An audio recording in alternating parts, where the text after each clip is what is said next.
Dios garantiza que recibiremos la inmortalidad, seremos transformados. Dice, y lo garantiza por medio del Espíritu Santo. Ahora, ¿cómo Pablo podía estar tan seguro de ello? Lo estaba por Dios. Cuando confiamos en Cristo como nuestro Señor y Salvador, Dios pone su presencia y su poder en nuestro cuerpo y nos convertimos en seres eternos, inmortales. Dios nos da la presencia de su Espíritu, que es las arras o la garantía que Dios nos va a dar la inmortalidad. Por decir, cuando dice en el versículo, por tanto, 9, procuramos también hay un versículo aquí que habla acerca de las arras, ayúdenme a encontrarlo. Dice que Dios dio las arras como una garantía de decir, bueno, yo le voy, verso 4. ¿El verso qué? Más el que nos hizo para esto mismo es que nos ha dado las arras del Espíritu. Así que vivimos confiados siempre sabiendo que entre tanto que estamos en el cuerpo estamos ausentes del Señor. Verso 4, porque así mismo los que estamos en este tabernáculo gemimos con angustias, porque no quisiéramos ser desnudados, sino revestidos para que lo mortal sea absorbido por la vida. Mas el que nos hizo para esto mismo es Dios, quien nos ha dado las arras del Espíritu. Hablábamos que es una garantía. Bueno, yo les voy a dar un cuerpo nuevo, yo les voy a dar una vida eterna, pero aquí está el garante, aquí está, para que ustedes confíen. Hay una cosa que yo quiero enseñarles esta mañana o esta tarde, que yo lo quiero enseñar en la carpa un día de esto, y es esto. ¿A cuántos de ustedes les cuesta orar? Sinceramente, ¿cuántos nos cuesta estar a solas con Dios? A mí me cuesta. No es que hay días que el sueño es profundo, como hoy en la mañana suena la alarma y pasan 5 minutos y me cuesta levantarme. Pero hay una cosa interesante que habla estos versículos, y es que como Dios dejó al Espíritu Santo para que sea el garante que nos da la seguridad que el Espíritu es el que nos lleva a Jesús. El Espíritu Santo es como la promesa que Jesús prometió: no estaréis solos, yo os dejaré un consolador, Él les guiará hacia toda verdad. Entonces el Espíritu Santo es el que nos guía a tener comunión con Jesús. Esto quiere decir que si a usted y a mí nos cuesta orar, necesitamos orar por el Espíritu Santo en nuestras vidas, porque el Espíritu Santo es el que nos guía a entender las promesas de Dios. Cuando una persona le cuesta orar, entonces no está teniendo el garante de que Dios dejó para acercarnos a Jesús. Entonces dice aquí que el versículo 5, más que el que nos hizo para esto mismo es Dios, quien nos ha dado las arras del Espíritu. Así que vivimos confiados siempre, sabiendo que entre tanto que estamos en el cuerpo estamos ausentes del Señor. Porque por fe andamos, no por vista, pero confiamos y más quisiéramos estar ausentes del cuerpo y presentes al Señor. Por decir, ¿cómo podemos tener esta confianza? A través del Espíritu Santo, a través de lo que Dios nos ha dado. La segunda seguridad, le decía, la inmortalidad. La tercera seguridad es el juicio. Yo les decía que hablando del juicio, ¿por qué debería de ser el juicio una esperanza y una seguridad para nosotros? Es el juicio. El juicio despierta el anhelo de agradar a Dios y de recibir nuestra casa celestial. cuando al morir entramos por las puertas del cielo, somos aceptados por los méritos de Cristo y declarados inocentes. En el día del juicio compareceremos ante el juez y los libros serán abiertos. Entonces nuestra conducta será evaluada y seremos premiados o castigados de acuerdo a nuestros hechos. ¿Qué diferencia hay entre un tribunal terrenal y un tribunal o el tribunal de justicia de Dios? ¿Cuál creen que es la diferencia? En que Dios es justo. Digamos, cuando hablamos de juicio debemos de no, yo tenía antes la idea que un juicio era cuando le agarraba un látigo y castigaba a alguien, pero un juicio es que sientan a un acusado, a un acusador, a un juez y a un defensor y a unos testigos, a un jurado. Y en el juicio, si la persona es culpable, es condenada. Pero si la persona es inocente, es puesta en libertad. Ahora, en el juicio de Dios, usted y yo recibiremos recompensa. Recibiremos, dice alguien que una ocasión un hombre y lo llevaba por casas muy bonitas y edificios muy bonitos. Decía, ay, será este, cuando veía una casa bonita. Y no, decía Jesús, más adelante está el tuyo. Y lo llevaba a otro y veía, y cada vez más bonitas. Y decía, el mío, no. Y al final llega a una casita bien chiquitita. Y él dice, este de seguro va a ser para la hermanita que se dormía en los cultos, en la hora de la predicación. Y dice, no, aquí es tu casa. Señor, pero ¿cómo? Si yo era el predicador que predicaba y tenía la iglesia. Y dice, aquella casa que ves bien bonita es para la hermanita que tú veías que se dormía. Pues esa hermanita que se dormía en el culto era la que oraba por ti. Tu ministerio era sostenido a través de sus oraciones. Ahora, muchas veces, como lo he dicho en otra ocasión, en el cielo tendremos sorpresas grandes y grandes sorpresas. Muchas veces pensamos que el que predicaba, el que ministraba recibirá el gran galardón, pero en el juicio es una esperanza que vamos a recibir lo que merecieron nuestros hechos. Yo he dicho en otra ocasión, ¿saben qué es lo más que me gustaría? Llegar al cielo un día. Que muchos hermanos se acerquen a mí y me digan, hermano Carlos, gracias por predicarme el evangelio. En verdad eso será el gozo más grande que tendré de saber que alguien llegó al cielo por mi predicación, por mi mensaje. Entonces la seguridad es que ¿en qué se diferencia un tribunal terrenal al tribunal de justicia? En que el juez es un juez justo, a cada quien dará lo que merece. Pasamos al capítulo 7.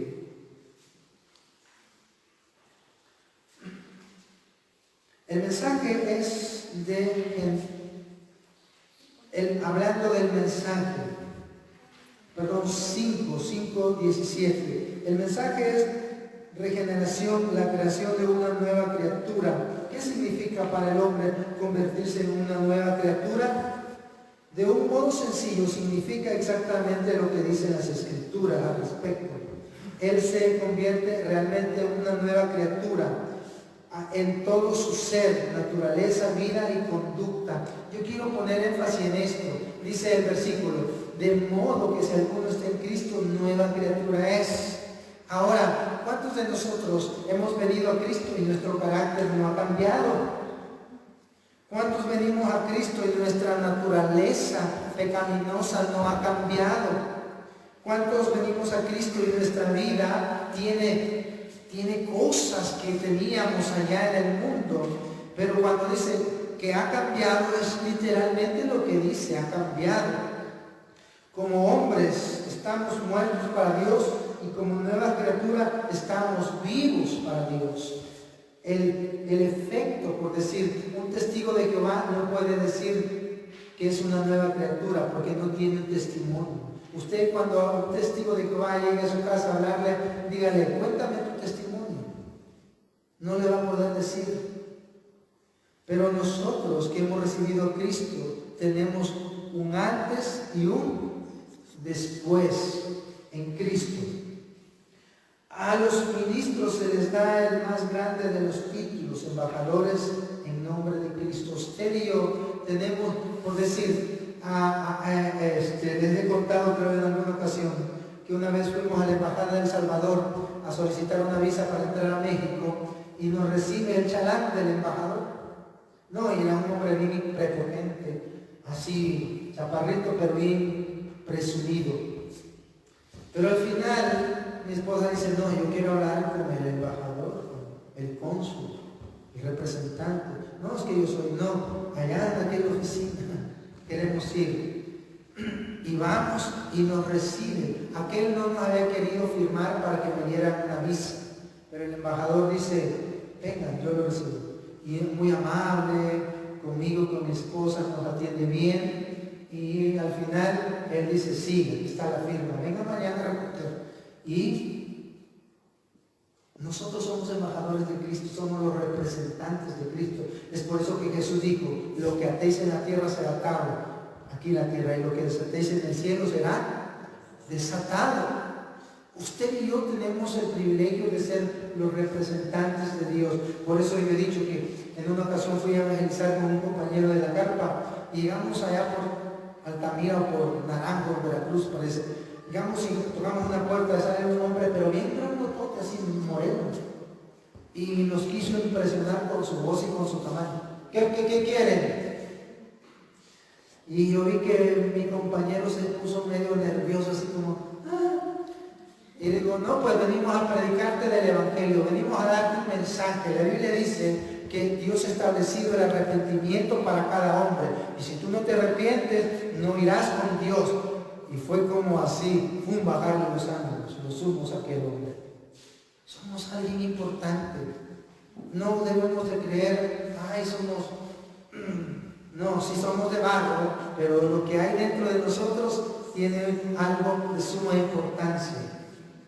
Entonces les decía que somos embajadores, representantes, quienes los envían. Siempre el embajador pertenece a quien lo envió. Existen solo con el propósito de aquel que lo envió y es enviado con el mensaje directo de quien lo envía. Una tremenda responsabilidad pues recae sobre cada ministro de la palabra de Dios.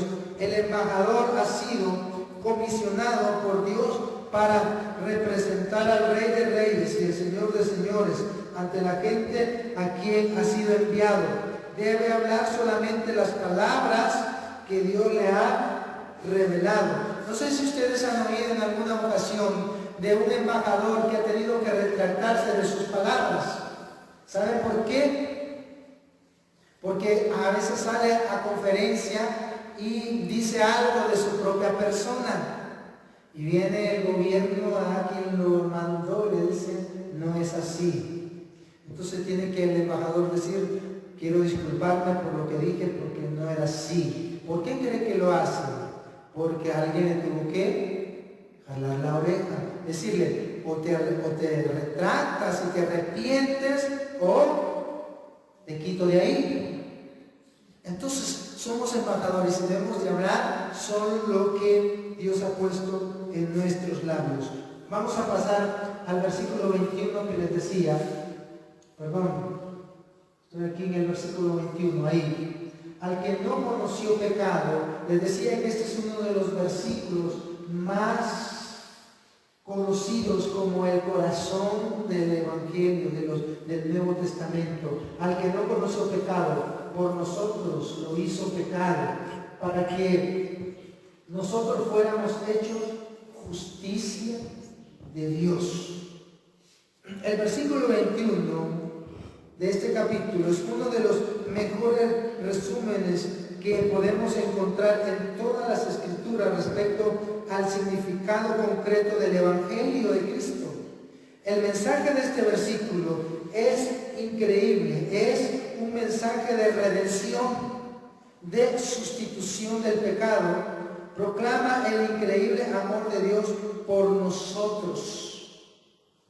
En este versículo encontramos dos grandes enseñanzas. Una de ellas es la redención y la sustitución, o la transmisión del pecado imputado. Hablemos un poquito de la imputación. Por decir, en Adán, usted y yo, fue puesto el pecado de Adán en nosotros. Sobre cada niño que nace cae la imputación, se le imputa el pecado de Adán. Por cuanto todos pecaron, están ¿qué? Separados de la gloria de Dios, destituidos de la gloria de Dios por el pecado de Adán. Somos todos considerados pecadores. Nosotros lo heredamos de nuestros padres y ellos de los suyos, y así hasta atrás, hasta los primeros padres, Adán y Eva. Pero el pecado imputado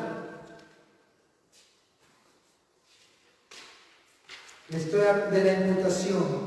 Imputar significa atribuir, reconocer o imponer algo a alguien. Se nos impuso el pecado de Adán. Los teólogos han reconocido tres imputaciones importantes. Número uno, la imputación del pecado de Adán a la raza humana.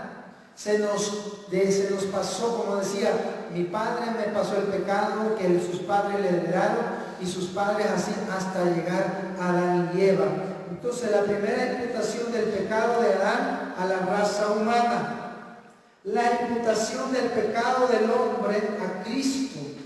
Leemos el versículo 21. Al que no conoció pecado, por nosotros lo hizo pecado. Nuestros pecados fueron imputados en la persona de Cristo. Entonces, en otras palabras, recordamos que cuando Jesús murió, dicen los teólogos que cuando Jesús murió, el cielo se oscureció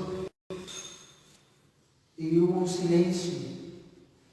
Algunos dicen fue cuando Dios tuvo que voltear su rostro y no ver a Jesús, porque en ese momento era impuesto el pecado de todos los seres humanos sobre la persona de Jesús.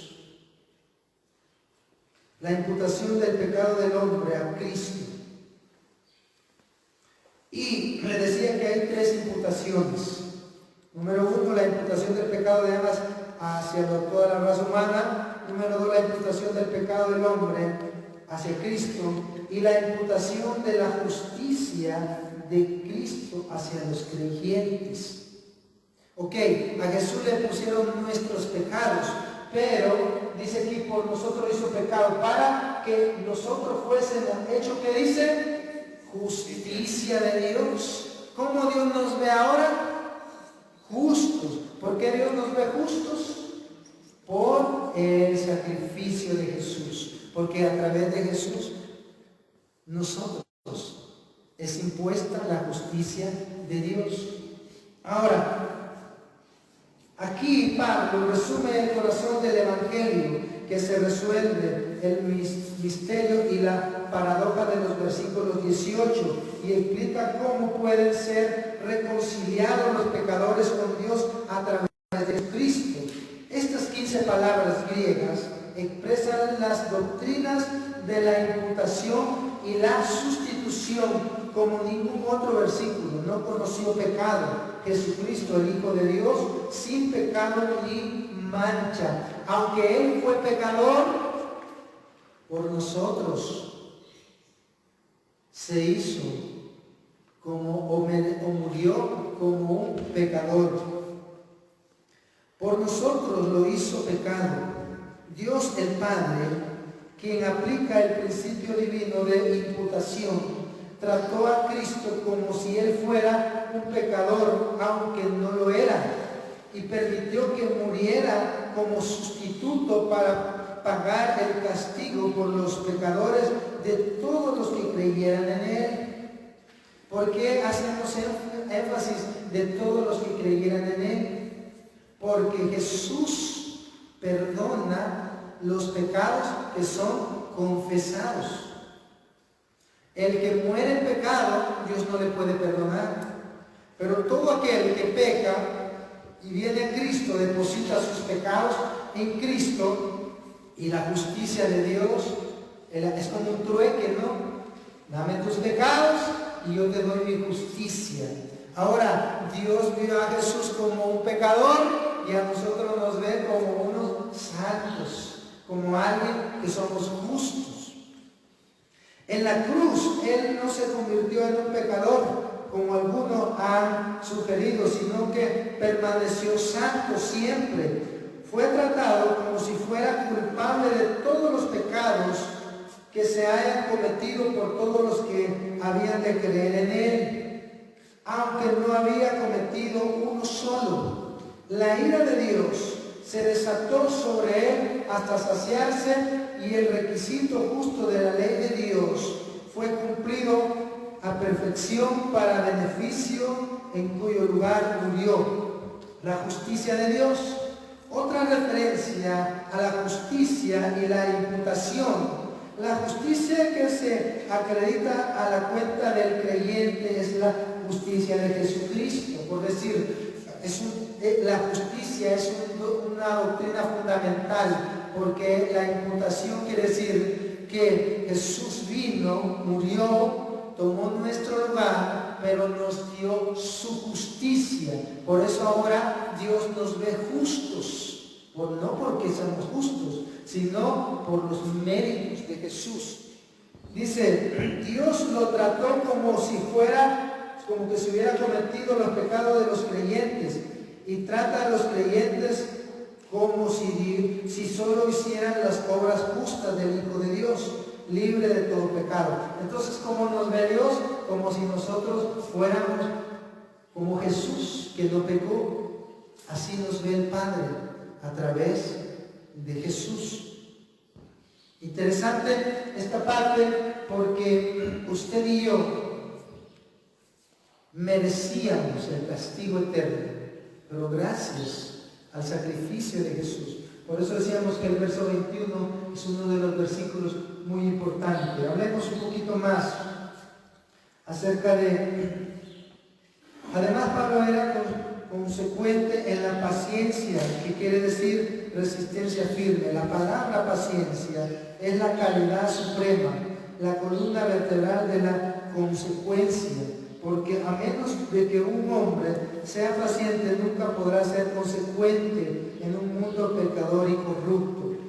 La resistencia firme es la fuerza e ingrediente básico que una persona debe tener para llevar una vida consecuente para el Señor Jesús.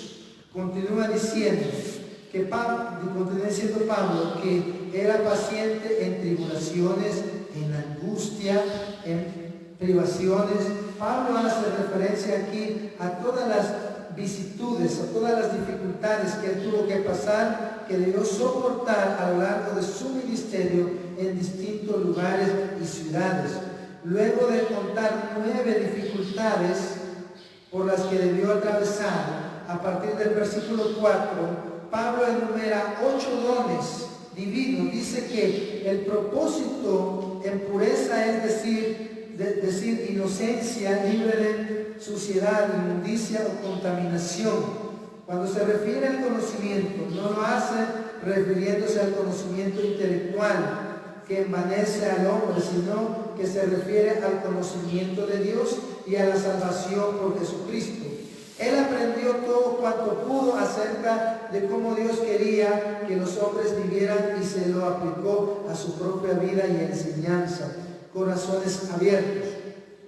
Pablo menciona en el comienzo de estos versículos varias frases respecto a nuestra boca se ha abierto a vosotros, o nuestro corazón se ha ensanchado. Ello significa que ha hablado honestamente sin vacilación. Hablemos un poquito del yugo desigual. Estudiando un poquito el yugo desigual, encontré algo interesante que tal vez ustedes, no sé si lo han analizado un día. Cuando habla del yugo desigual, en el versículo, aquí hay habla del versículo 14, ¿no? Sí, el versículo, no os unáis el yugo desigual con los incrédulos. ¿Por qué? ¿Qué compañerismo tiene la justicia con la injusticia? ¿Y qué comunión la luz con las tinieblas? Se refiere aquí al Antiguo Testamento, donde Dios prohibió arar con un buey y un asno a la misma vez. ¿Por qué Dios prohibió arar con un buey y con un asno? Esto no lo había analizado yo hasta estudiando. ¿Saben por qué?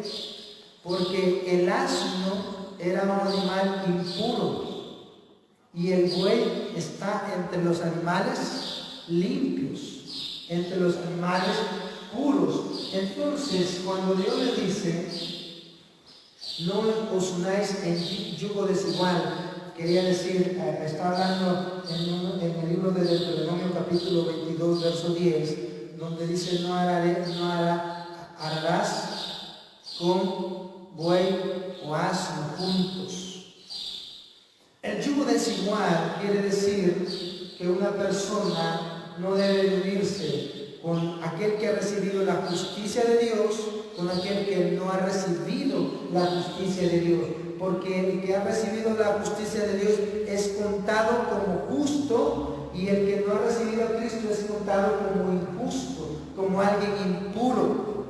Si esto lo pudieran entender nuestros hijos, hermanos, sería interesante, porque podríamos ahorrarles cuantos males. Miren, tristemente yo he tenido que trabajar con matrimonios de hijas de pastores, más hijas de pastores, casadas con hombres que no eran cristianos. Y usted no sabe lo que hemos tenido que vivir. Allá en Valle de Santiago, 2 matrimonios que ministraba mi esposa y yo, hijas de 2 siervos de Dios, que se unieron en yugos desiguales. Y triste lo que vivían, triste. Uno de ellos, un hombre profesional, con título, y la vida que le daba a esta hermana, hija de un hermano que es siervo del Señor. Pero ¿cómo a veces? Porque se une lo puro con lo impuro. Los bueyes eran animales limpios y los asnos eran animales impuros. En otras palabras, creo yo que yo tendría que decirle a mi hija o a mi hijo, ¿verdad? Hijo, no quiero que te cases con un burro o con una asna, ¿verdad? Así tal vez deberíamos de decirle, porque dice aquí yugo desigual. Les dice, fíjese que Dios era tan estricto en esto, en lo desigual, que Dios les prohibía que usaran lino con lana, que se sembrara una semilla de una cosa y otra de otra.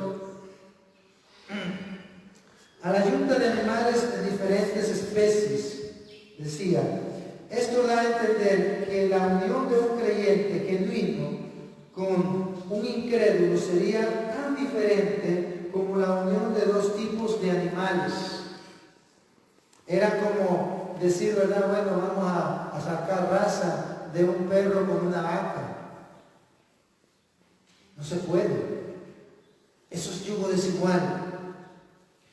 Y hoy en día se da mucho el yugo desigual. Mire, cuando yo me convertí al Evangelio, hace ya 29 años, estaba diciendo, después de entrar, como al año de haber entrado, conocí una hermana que me adoptó como su hijo. Una hermana que me quería, me llevaba. Tenía una hija muy bonita, su hija. Una jovencita muy bonita y muy amable. Y yo llegaba y no me sentía bien con ellos. Pero después de un tiempo ella se casó con el muchacho. El muchacho se bautizó. Fue a la iglesia, pero no era cristiano. Se bautizó con el interés de conquistarla a ella. Llega, se casa, ella era activa en la iglesia. Después yo llegaba a la casa de la hermana y me decía, hermano Carlos, ore por mi hija, porque el bandido con quien se casó y ahora que se casó no ha vuelto a poner un pie en la iglesia. Y no solamente esto, la maltrata y no la deja ir a la iglesia. Ese fue el primer caso. Yo le podría decir que a 29 años que yo he vivido, podría contarle, con mis manos, muchos casos de jovencitas que yo he conocido, que hermanos que se han casado con yugo desigual, y créanme que casi a ninguna le ha ido tan bien. Casi a ninguna. Y alguien dice, no, yo lo voy a convertir. Pero ya un animal que es burro ya no me puede convertir en buey, lo siento. Ya nació burro. Entonces, es importante que entendamos que el yugo desigual es un engaño. Debe ser capaces de discernir rápidamente el engaño que puede haber en cada palabra o acción. Con esta analogía, Pablo enseñó que no es correcto unirse en iniciativas espirituales comunes con aquellos que no son de la misma naturaleza. Les decía, parece que es un poco radical esto, ¿verdad? Decirle, oye, no te cases conmigo, pero es su naturaleza. Si usted, por decir, agarra un burro, una de las cosas de los burros, ¿por qué creen que le pusieron burro? Dice que Adán le puso el nombre a los animales, porque de seguro le puso una cosa aquí y lo quería detener y no se paraba, seguía y seguía caminando, y este sí es un burro, y por eso le puso burro, porque no obedecía. Y yo he tenido burros, yo me he montado en burros, y créanme que cuando se emburran, se emburran. Hay burros que no los detienen hasta que llegan a la casa. No los detienen. Yo recuerdo que se guindan así y no, hasta que llegan, o se echan y no se levantan. ¿No? Y es difícil cuando queda el pie adentro, porque no, si les pegan. Entonces, la naturaleza es la esencia. Dios guarde a mis hijas. Yo hablo con mi esposa y digo, yo voy a ser un padre estricto, creo, no le voy a dar. Yo le decía que hoy que se casó el burro y que daban sus votos, yo le decía, el día que mi hija se case, yo le tengo un mensaje para el que se case con mi hija. Y yo le digo, es decir, a mí no me vas a ganar con que le des palabritas, me vas a ganar después de 10 años que vea a mi hija feliz. Pero que Dios guarde, ¿verdad?, a nuestros hijos, que Dios nos guarde a los que son solteros aquí de casarse con como decía un amigo que tengo, con un talibán. Los talibanes andan por ahí.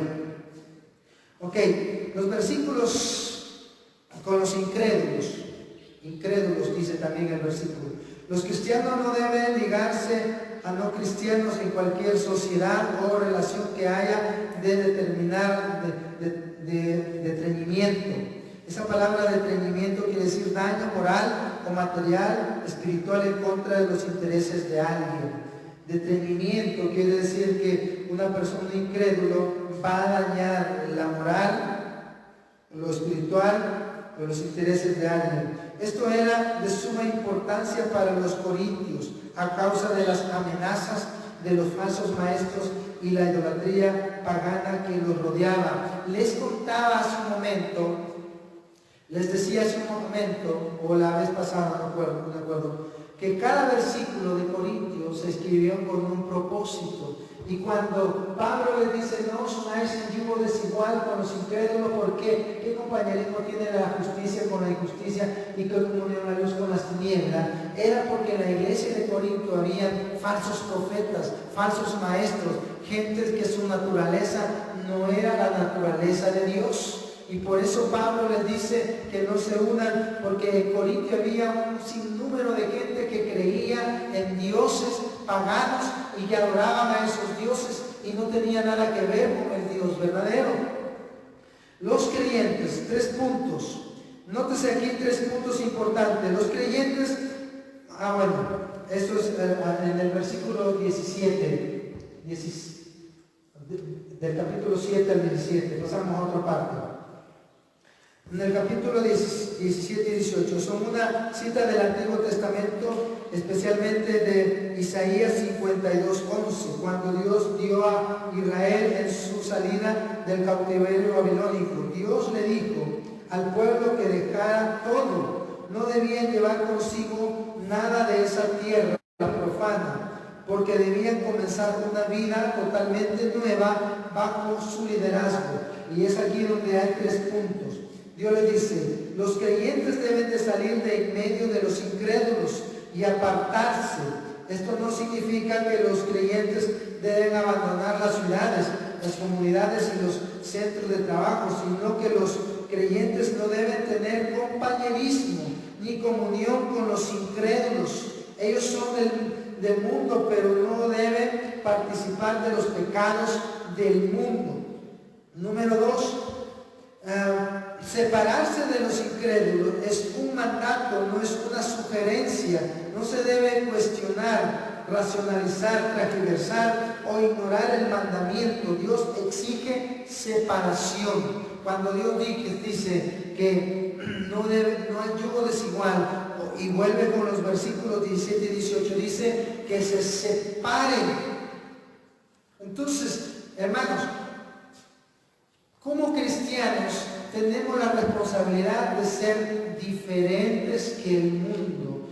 Cuando una persona practica lo que el mundo hace, entonces no ha salido del mundo. No es como alguien que dijo, ¿verdad? Se vinieron de Babilonia, pero Babilonia se vino con ellos. Los resultados de la separación son fenomenales. Y esto me agrada mucho. Dice, si nos apartamos y nos consagramos a Dios, Él nos recibe y se convertirá en nuestro Padre y nos adoptará como hijos e hijas suyos.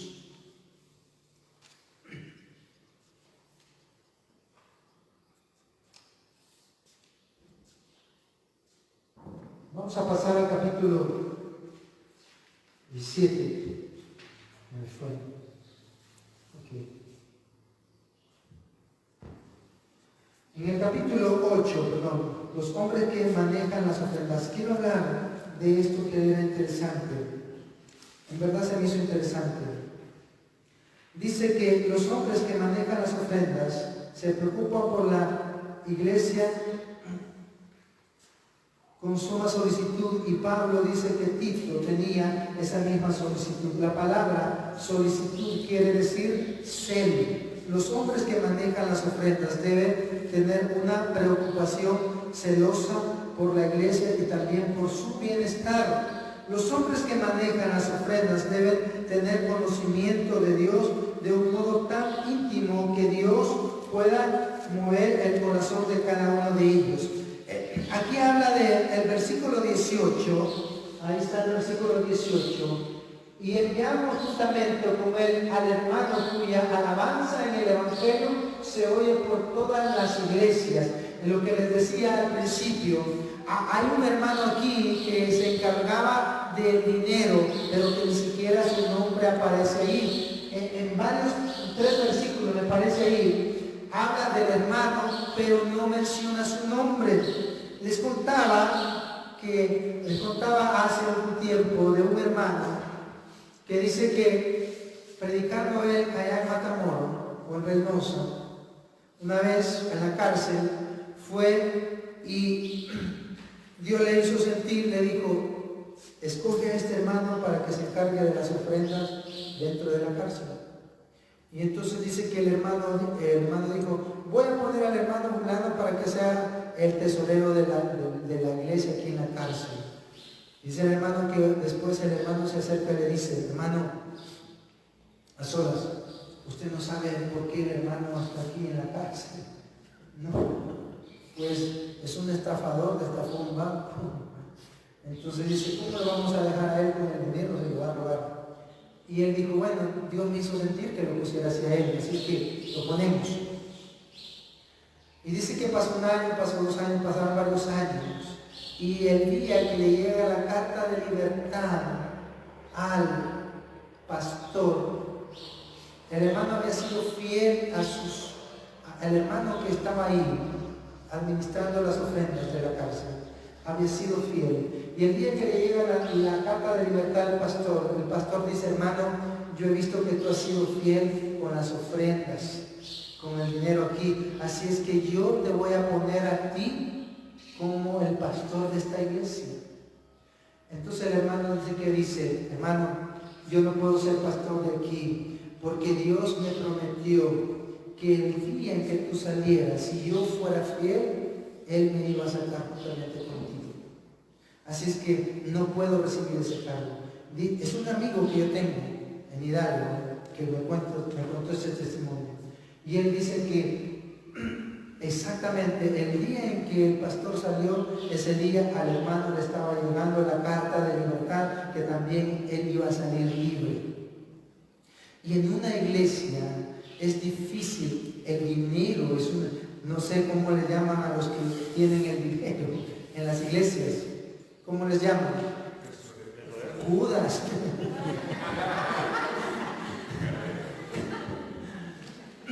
Porque Judas administraba las ofrendas de Dios, pero dice que se las robaba. Y en verdad, hay algún Judas aquí. No, perdón. Hay hasta otro que administra las ofrendas de la iglesia. No vayan a pasar nada. Pero hermanos, en verdad se requiere de gente fiel. Creo yo que es uno de los ministerios que debería ser más valorado, la gente que administra las ofrendas y el dinero en la iglesia. Fíjese que dice aquí el verso 18, y enviamos juntamente con él al hermano cuya alabanza en el Evangelio se oye por todas partes. Y no solo esto, sino que también fue designado por las iglesias como compañero de nuestra peregrinación para llevar este donativo que es administrado por nosotros para gloria del Señor mismo y para demostrar nuestra buena voluntad, evitando que nadie nos censure en cuanto a esta ofrenda abundante de administración. Verso 21 dice, procurando hacer las cosas honestamente, no solo delante del Señor, sino también delante de los hombres. En cuanto a Tito, es mi compañero, verso 23, y colaborador para con vosotros. Y en cuanto a nuestro hermano, como mensajeros de la iglesia de Cristo. Vuelve a mencionar a este hermano. Pablo llama a este hombre y dice, yo no recibo las ofrendas, voy a mandar al hermano, pero ustedes han oído del testimonio de él. Dice un comentario que no se menciona su nombre porque era tan reconocido, no por su nombre, sino por sus cualidades. Qué tremendo, ¿verdad? Que alguien pueda recomendarlo y decir, no, él no se llama Carlos, se llama Fiel. Ah, qué bonito sería, ¿no? Él no se llama Josué, se llama íntegro. Él es íntegro. Él no se llama Gabriel, sino se llama honestidad. Lo conocían por su reputación. Y creo yo, como decía, que es digno de admirar a las personas que administran los diezmos y las ofrendas en la iglesia y que dan reporte de cada centavo. Yo conozco un hermano, un pastor, que dice que él dijo, Señor, quémame las manos cuando yo toque el dinero. Y dice que un día no había nadie que recogiera la ofrenda y él pasó, agarró el canasto de la ofrenda y dice que él sintió el fuego en sus manos que le estaban quemando y dijo, no quiero tocar esto, porque el dinero es tan delicado. Así es que si usted dice, yo no tengo ministerio, pero usted es un buen administrador, usted es como el hermano que aparece en el libro. Yo le digo que nunca había puesto atención de estos versículos. Dice,